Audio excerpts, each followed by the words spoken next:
abewaffe nze omukeze nga mwebase nnyo ensibuko y'obwavu tulo twakunkya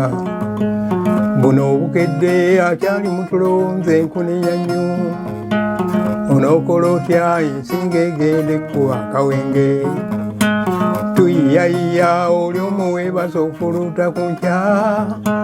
bw'ofunayo 10 n'obanga omugadde alina loole mukazi w'omukulu yalaba togenda n'akuvaako kati ali mu nju ye negguledi ye tokyagisanga odde olimba mbu omukyala yannema asusse ejjoogo kanjira mbeererawo saaba kumanyi bakkongoola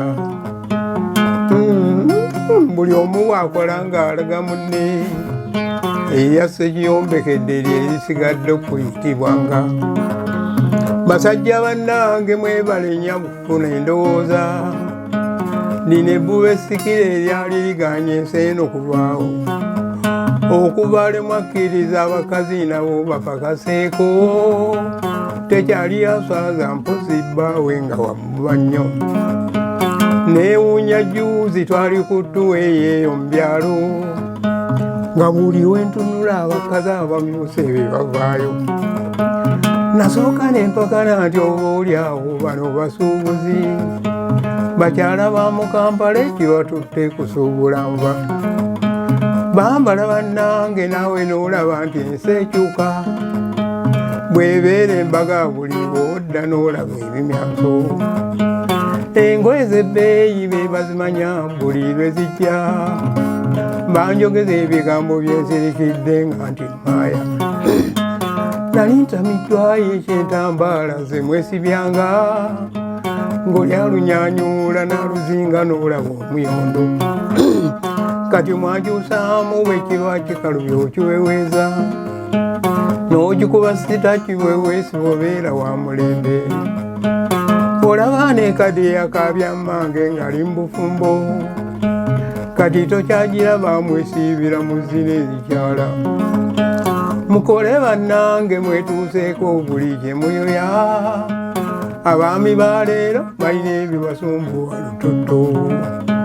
lalalalalalalalala bimuli bya mmeeza bwe munyirira tuba mirembe lalalalalalalalala ne bwe mbasiganze bwe nkulabako nfuna emirembe eno ensi bwekyuka bwe kyanyingira mu mutwe nawulira nga kyakyewunya nnyo bukakkata nenkiwandika mu kitabo kyange kwe kujja nenyimba oluyimba lw'ebukakkata naye nga sirinnyangayo oluyimba olwo ndudde duyimba oluyimba luno nalufulumya mu mwaka 1983 nina bannange bwe nali nabo mu ssomero ly'emulajje bandabanga nga nina kati omu bamuyita Joseph Kiwanuka nampita jangu tubeereko naawe mu gurupu yaffe okutuukaawo gurupu ekuŋŋaanye bagitanga Mulajje Youth Club. Mulajje Youth Club. Youth Club. Mu mbeera zange nali nabajja ebidongo naye nga bifu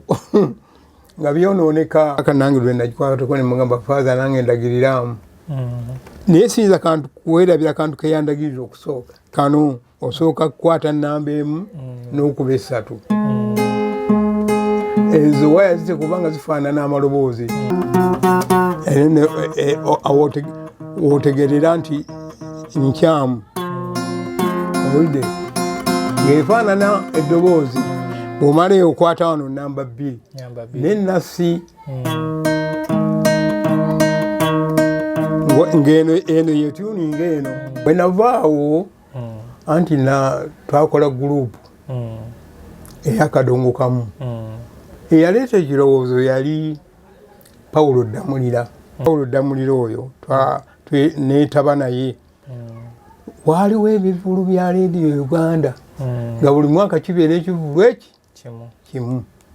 nagenda nekyetabamu emirundi eki kantabe era omuntu eyasooka okuntwala e Nairobi yali Misteera Segamwenge kubanga bwe namuyimbiramu n'asanyuka nnyo n'agamba oluyimba lwonze nja kutwala e Nairobi gitanga Phonogram. Yali mu industry area mu kampuni ya Phonogram. Mwenkwatira oluyimba lwange olwasooka gitanga Najjemba. Bannange mwena abooluganda abatabaaza ab'edda emizimu gy'obwajjajja bannange mbadaagira mbalabidde omukadde anzaala Filomera mujje mumperekere muntuuse eri mwana munnange gwe ndowooza. Yewe Najjemba oluyimba lwali lumpi. Abantu tebamanyi lwaki ennyimba za Kadonkamu zaawanvuwa. Taye Paulo bali twayita bayite era olukuŋŋaano lwasooka lwali ku ssaawa ya Queen. Awo ewaali emiti egyakalitungo basookanga kuba gita eno nkalu nga teriiko masannyalaze era erinnya lya Kadonkamu balitutuumira Kasanje. Abakirabo tubeebaza okubeera nti bwe basuubiza batuukiriza ate balina poloti kuvira ddala ku mufuna mpola kuvira ddala ku $1,200,000 okutuukira ddala ku ssente zoyinza okulowoozaako ate balina n'essomero Piers Primary School ate balina n'ekirabo Soccer Academy. Kakati mu mbeera eyo yonna beekwate mu batwalira abaana Piers Primary School esangibwawo Buwambo mu kibuga awo wakati oba otwala omwana agenda asome ku nsimbi ate yatugambye nti balina ne basare balina basare okutandikira ddala ku $10,000 okutuukira ddala ku nsimbi zoyinza okulowoozaako bannaffe ba Piers Primary School. Kale twekwata kirabo mu buli nsonga asobole okukulaakulanya olulimi